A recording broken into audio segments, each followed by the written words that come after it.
So ayan po mga kabayan, temporary po muna ito, no, habang gumagawa tayo ng paraan kung ano ito.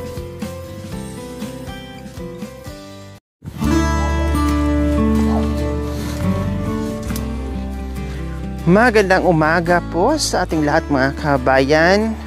No, biglaan po yung ating punta. Galing kami doon sa kabila, no? At nakita ko lang po mga kabayan kasi itong aking dala-dala na para akong tutubi na walang pakpak, no? Na bababa kami ngayon dahil pangsamantala po mga kabayan itong trapal ay ilagay natin doon sa bahay ng isang nabigyan natin ng biyaya nung nakaraan na si Kuya Roldan and Ate Myla, no? At kasama yung mga bata. Sa katunayan po mga kabayan, dinaanan namin sila doon sa dating bahay nila na nasisira na malayo dito sa taniman nila. Wala doon, no? Kasi sirang-sira na nga po yun. So ngayon, sabi ko tara, bago tayo lilipad doon sa kabila, daanan muna natin kasi madadaanan lang yung isang way lang papunta din dito, no? Daanan muna natin sila, babain muna natin at dalhan natin ng trapal. Kasi katulad kagabi umulan, kaya naisip ko, ano yun? Uulan. Tapos yung mga dahon lang ng kawawa yung mga bata. Kaya ayan po mga kabayan, samahan niyo po kami sa aming pagbaba ngayon, no? Sana nandyan sila. Kumustahan natin muli. At syempre kung ano yung kaya ng ating channel po mga kabayan, no, gagawin po natin. At basta sa ngayon, temporary muna ilagay natin yung trapal po mga kabayan. Siguro kung ayusin, ay kunti lang naman. Siguro ilang yero lang yun. Tapos sawali, tapos pako, no. Yun lang naman ang kailangan doon mga kabay na bibilhin natin. Tapos yung gagawa. So bahala na. Gagawin natin kung ano yung nararapat na pwede nating ibigay sa pamilyang ito. Diba? So, dito na naman po tayo mga kabayan.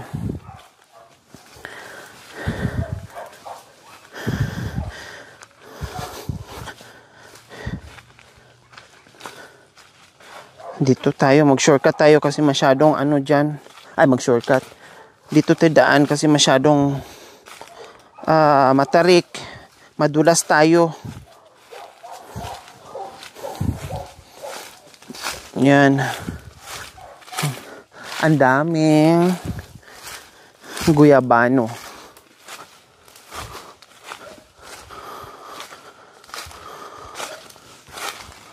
Kuya, walang dyan, tungkod. Sigurado maano tayo. Tungkod.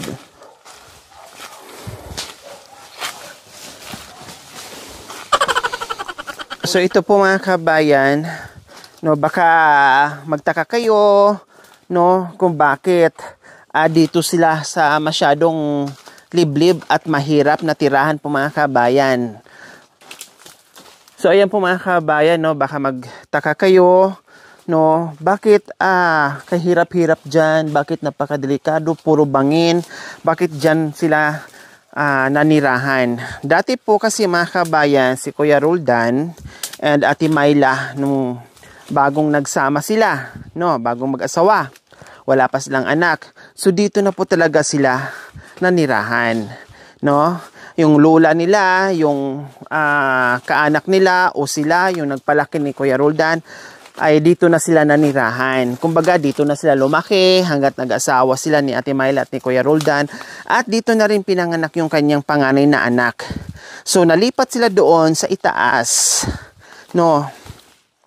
At nakita niyo po, yung unang vlog namin doon sa itaas, doon sa bahay nila na sira-sira na iniwan nila ngayon. Nalipat po sila doon. Tapos, nung nasira yung bahay, naisipan nila para hindi na mahirapan, no, pag naglilinis at pag nagtatanim na ang layo ng nilalakad, ay naisipan nila, nag-decide sila na bumalik dito at dito magtayo ng maliit na kubo. So yun po yun mga kabayan. Talagang ito na talaga yung buhay nila. Ito na yung tirahan nila. Kasi alam naman natin, pag sinabi natin Katutubong Aitas, ito naman talaga yung gusto nilang tirahan. Dahil dito yung buhay nila. Dito yung buhay nila tulad ng pagtatanim. No, dahil masipag sila magtanim, hanap buhay nila po yun. Pag nandoon sila sa sentro, hirap po sila. Dahil wala silang matataniman at wala silang pagkain doon. Kaya, ang mga Katutubong Aitas natin, talagang mostly po ay nanirahan sa liblib na lugar sa kabundukan kung saan ay makapagtanim sila. Malaya silang makapagtanim kung ano-ano pananim para meron silang hanap buhay. So yun po yun, yung kwento ni Kuya Roldan and Ate Myla.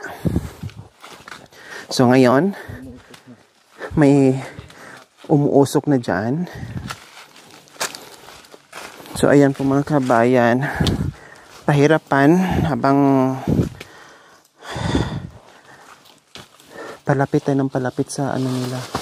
So ito po pala mga kabayan, sabi nila sa isang comment doon, pag may ganito, malapit doon ang tubig dito. Then yung ito pala, mahal pala to sa ibang bansa nakakain. Pero ako takot pa rin ako kasi hindi natin nakasanayang Pilipino na kumakain ng ganito. Feeling ko parang malalason ako. Iwan ko, di ko pa talaga natikpan at ayaw ko rin. Baga mamaya, delikado. Ibig ngipin na ang sumasakit sa akin. Sasakit tiyan ko. May nakapagsabi na malapit daw ang tubig. Pag mga ganito daw matubig. Malamang kasi itinan mo basa yung ano. Basa yung puno, matubig.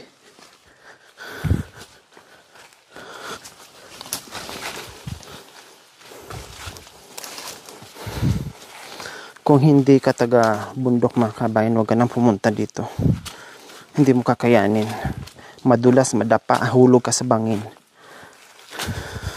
Malakas lang ang loob ko mga kabayan kasi sanay ako eh. Sanay ako sa ganitong daanan. Kaya lang, di mo talaga maiwasan. Di mo maiwasan madapa, madulas.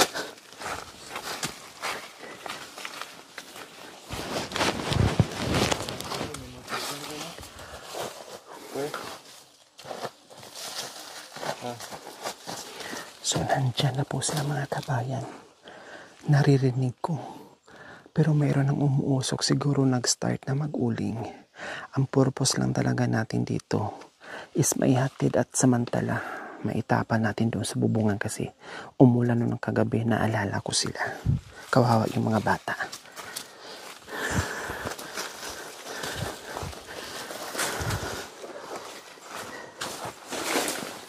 Ito, ang tulas po mga kabayan. Tulas nito.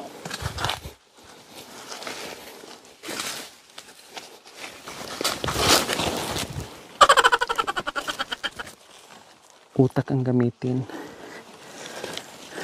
Pasalamat na lang tayo sa mga puno, sa mga saging. At least may haharang sa atin pag na-los yung control natin. Kasi gagamit tayo ng 4x4 air brake.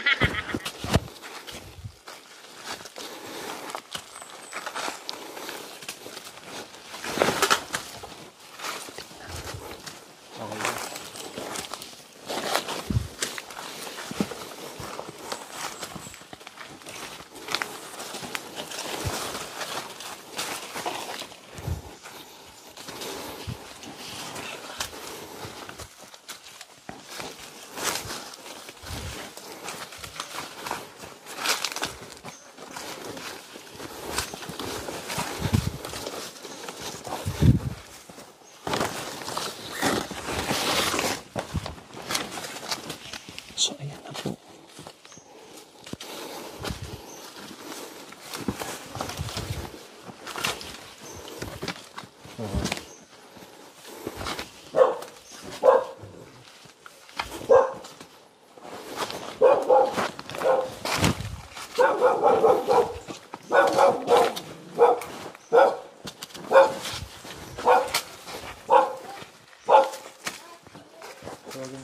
Kuya Roldan, Ate Myla, nasaan kayo?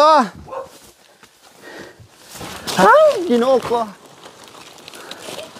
Nandito lang pala. Oh, hindi nyo alam, no? Oh, kasi nagdahan-dahan din kami. Ha? Nagtatabas kayo. Ay, Diyos ko. Ito po mga kabayan. Kumusta? Ha? Mabuti. Ay. Nagtatabas ng mga mga saging. Lalong lumaki, lumawak yung linis, Ate Myla. Hello mga bibi, kumusta kayo? So ayan ang lalaki alam mo, Ate Myla, ito laki ng mga kahoy, pwede mo tong pangpusti Gawin pangpusti. Kaninong bahay ito? May extension kayong bahay? Kanina po, nagtatabas po ako. Diyan po natutulog yung bata. Apat kayo, tumulong na. Opo. Biro mga kabayan. Ako lang po nagtatabas dyan. Tumulong si Ate Myla. Tapos yung asawa ko nagpuputol po ng kahoy. Kahoy. Tumulong sa Ate Myla sa paglilinis dito. Habang naglilinis si Ate Myla, yung asawa naman niya namumutol ng kahoy. Dito na ewan yung baby niya. Kaya may ginawang kumot lang. Tapos ganyan. Diba? Sa kagustuhan. Kailan delikado. Baka may ahas at biglang kagatin yung bata. Lapitan. Wala naman, Ate Myla. Wala po. Walang ligaw na ahas. Wala po. Ito yung habitat nila. Ito yung tirahan nila eh. Di ba kahit sabihin mo siguro nalinis mo na. Baka mamaya, siyempre nabulabog sila. Hindi na nila alam kung saan sila dadaan. Nabulabog sila. No? At biglang maligaw dyan sa hinigaan ng bata. Diyos ko, wag naman, Ate Myla. Dito kasi kami, Ate Myla, no? Hindi namin din alam na makapunta kami dito. Nakadaan lang kami dyan kasi pupunta kami doon sa itaas at naalala ko lang kasi kahapon umulan. Opo. At naalala ko lang yung tirahan nyo kasi umulan. Sabi ko, paano kaya sila ni Ate Myla at Kuya Roldan doon sa tirahan nila, umulan. Kaya bumaba kami, sabi ko, sige, daan muna tayo saglit. Bumaba kami. Dahil madala-dala kami nito, ayan para, di ba? Tutubing walang pakpak, hindi makalipad. So, ayan, kailan nasaan si Kuya Roldan? Nandiyan po. Kuya Roldan! Kuya Roldan! Natulog. Baka natulog na? Nandiyan po kanina. Kuya Roldan! Kuya Roldan! Woo! Woo! Woo! May mga mahaba pala pang poste natin. Pwede na yan, Ayun, pang poste natin. Ayun. Pwede na yung pang poste. Ang ganda na, Tuwid pa. Tapos yung iba dyan magagamit. Tawagin mo nga, Ate Myla, baka... Hey! Woo! Woo! Chikano! Woo! Saan siya nagputol? Nandiyan lang po sa Sa baba? Sa baba. Woo! Kuya Roldan! Hey!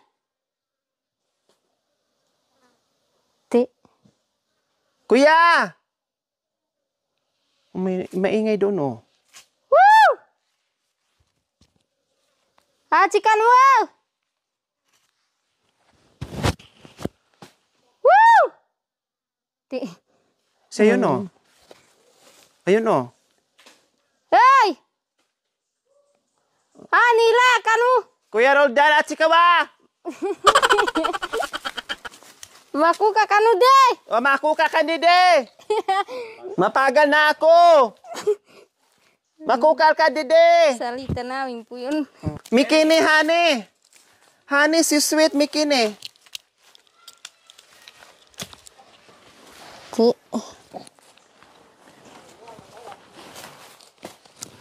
Mikini, Mikuno, pansit ng Ilocano. Aray ko, masakit. Chika, domari ko to.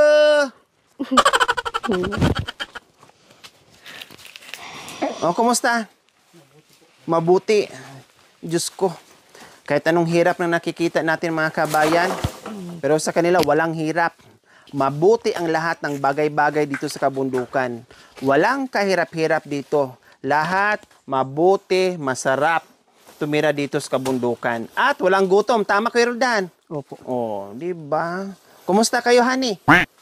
Okay lang po. Okay lang. Ang gaganda naman itong mga pinuputol yung kahoy. Ito ang tuwid, oh.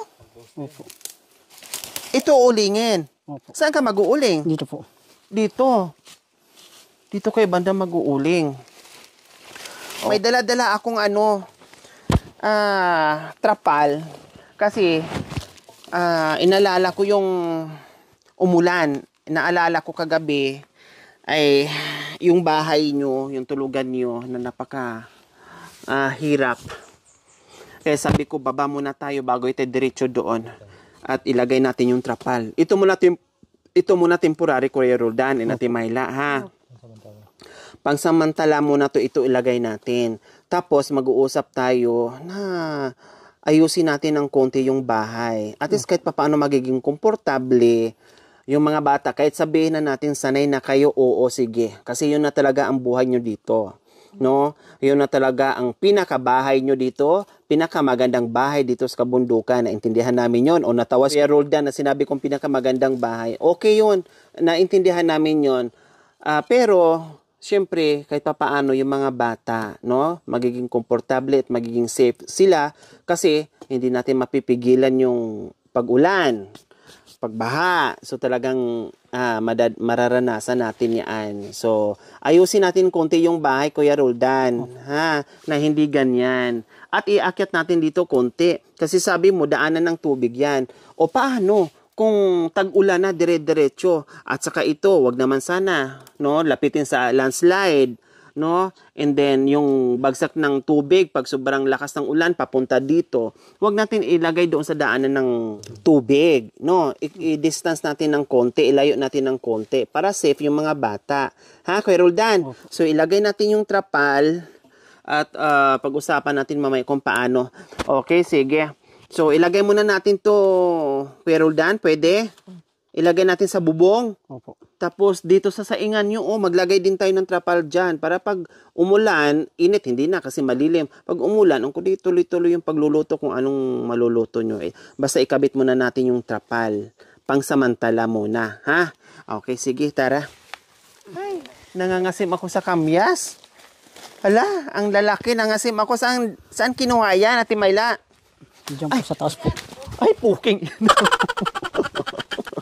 Pumasok yung alik ko. Munti ka na. Pakitabas nga nito, Kuya Roldan. Kasi delikado. Sa mga bata, ako nga, munti ka na. Buti lang meron to. Nakahawak ako. Matulisod. Masugatan yung bata. Yan. So, ayan po. Katulad dito kayo nagsasaing. Pag umulan, wala. Kung nilagyan din natin ng trapal, buko dito. So, ayan po mga kabayan, bumili ng mga kape, Zondrox, lahat ng kailangan nila, ayun, nakasako, no, at mga sardinas, tapos bumili na rin sila ng, wow, may bingo na sila na beef loaf, o, di ba? Ito po yung binili. At bumili ng Flashlight. flashlight, very good, kasi kailangan nila dito. So, flashlight muna sila. O, di ba? Sabi ko kasi, bumili sila ng kailangan. At may tinapay pa, oh. Oh, di ba? May tinapay pa. May beef loaf pa. May bigas. May groceries. Oh, very good. Dapat ganyan.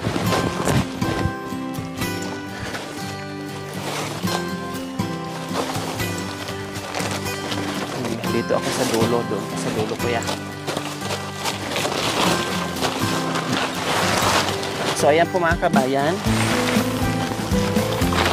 Temporary po muna ito. No, habang gumagawa tayo ng paraan kung ano yung the best gawin natin dito. Kahit maliit, no, basta ang importante ay mahaba na, no. Sige, ano mo, pati ang dingding. Sige, taas mo, Kuya Roldan.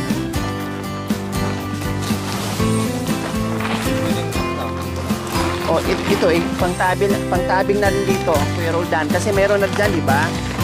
Kuya Roldan.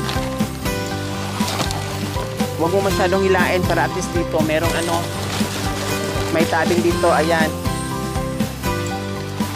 Yan ang tali. Yung tali mo. Sige. Kasi ito pang tabing dito. Yan ang tali meron dyan. Yan. Yan, ganyan. Okay na yan.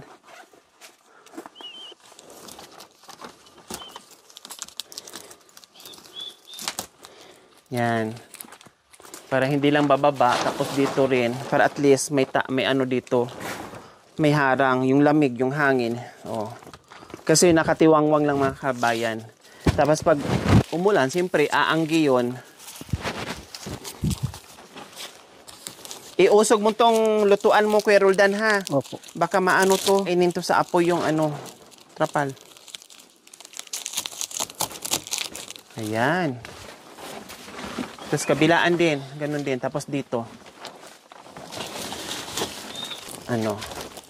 Malamig eh. Yan. Tapos kahit ganyan lang muna, Kuya Roldan. Para hindi lang mahulog.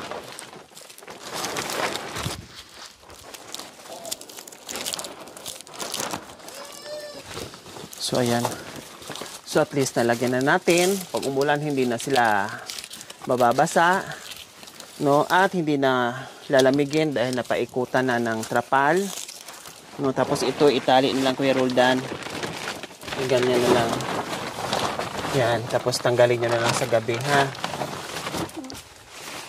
Parang ito ang magsisilbing ano nyo. Ganun muna. Ayan. So, okay na yan. So, at least, maibsan yung lamig at wala nang tulo dyan sa loob. Dahil, na ano niya, nalagyan na ng trapal natin. So, ayan po mga kabayan. Siyempre, yung simpleng kahilingan o request ng ating mga viewers, no? Kung maganda naman, ikakaganda ng pamilyang ito, why not? No, ginagawa natin yan sa abot ng ating makakaya. Sabi ko nga, lahat tayo, no, ay nakaambag dahil sa mga suggestion nyo, no, ay napapabuti lalo yung ginagawa natin. At hanggat kaya ng buong team, ay gagawa natin ng paraan. Okay, so ayan po mga kabayan. Mamaya usap kami ni Kuya Roldan kasi may nakita akong mga kahoy na mga tuwid na okay, gamitin ng pang-poste. No, so tama po yun. Dito sana banda kasi diyan malapit sa tubig. Pero sabi naman ni Kuya Roldan, no, ay hindi daw abutin ng malaking tubig. Kasi kabisado na Kuya Roldan eh. Dito na sila kumbaga. Kuya Roldan, okay lang ba? O kahit dito natin i-atlas ng konti. Dito. Opo. No, yung bahay mo. At wag lang masyadong dikit doon. Dito banda. Kabisado na ni Kuya Roldan dito eh. Kasi, kumbaga, dito na siya halos tumanda. Tama, Kuya Roldan? Okay. So, alam na niya, no? At, meron kasi kung nakikita, tulad dito, Kuya Roldan, ito, pwedeng panghaligi, yung mga ganito. Diba? Matibay na to, pwedeng panghaligi. Pati yung mga ito, yun, nandoon. Ang sayang, naputol mo eh. Kung naabutan lang kita talaga, hindi ko ipaputol sa iyo yun, ha? Kukuha na lang po. Tama, kukuha. So, ganito gawin natin, Kuya Roldan. Total, iniwan nyo yung bahay doon na sira-sira na at inayawan nyo dahil malayo at pinapaalis na rin kayo doon, tama? Kasi hindi nyo lupa yon. Ito, kahit dito na kayo manirahin, kahit anong gawin nyo, lahat malaya kayo. No? Kasi sarili nyong lupa. Sabi mo nga ay mana ito sa lula mo. No? So ngayon, ang gagawin natin, Kuya Roldan, kumuha ka ng poste, no? Kumuha ka ng poste na pang bahay, kubo, kahit mga ganito kalalaki, ayos na yung Kuya Roldan, no? And then pang brace natin, ready mo, kuha ka na kaagad, then para gagawin natin tong bahay kubo mo na hindi ganyan. At least, bahay, kubo na maayos. Diba? Kasi pag humangin, tanggal lahat yan, no? Dahon lang yan na nakapatong eh. Tanggal lahat yan. Saan kayo? Lalamigid kayo. Aakyat kayo dun sa taas. 'Di ba? So pag may bahay kubo na kayo, at least panatag yung isipan mo, panatag ka na, kahit saan ka magpunta, kahit anong gawin mo dito sa kabundukan, magtanim ka na magtanim, panatag na dire-diretso na yung isip mo kasi may bahay ka na. 'Di ba, Kuya Roldan? Opo. Okay lang 'yon? Okay lang. Manguha ka ng mga pangposte at pang-brace, Opo. kang mapapagod. Hindi po. Kaya. O din, kukuha na lang tayo ng tao na tutulong sa iyo. Kasi siyempre, kung ikaw, mahirap yun. Kung ikaw lang ang gagawa. Siyempre, kukuha din tayo ng tao na gagawa para may katuwang ka. Ha, Kuya Roldan? Umpisa na natin mamaya pag alis ko, ha? Ilang piraso kayong poste ang kukunin mo? 6 po. 6. So, ayan, habang meron mo ng pagkain, no, tama yung ginagawa mo, gumagawa ka ng paraan, na kikita ka na naman, magkapera ka. So, ngayon, bago pa nabigyan ng ayuda at mayroon pang pagkain, gagawin din natin, pagsabay natin, saglit lang naman yung bahay mo, no? Tapusin natin kaagad para makontinue mo yung pag-uuling habang mayroon pang pagkain, Kuya Roldan, ha? Okay, sige. Walang problema. Pag may gagawa dito, sige, ako na bahala doon. Basta ang problemahin mo lang is yung pangposte. Wala nang problemang iba. Ako na bahala doon, Kuya Roldan. Mapaayos lang ang tirahan ng mga anak nyo, ha? Opo. Okay. So, ayan. So, ayan po mga kabayan. Maraming salamat po muli. Salamat po, ma'am. Salamat sa... Kapag tarpal po. So, saan piliin mo? Trapal na lang o gagawa tayo ng bahay? Bahay po. Bahay. Okay. Kaya mo kantahin yung bahay kubo, Kuya Roldan? Natawas Kuya Roldan bigla. So, ayan, okay, walang problema. Kami naman, nandito yung channel, no, para kahit paano ay makapagbigay o maibsan yung problema nyo. Alalay, hindi man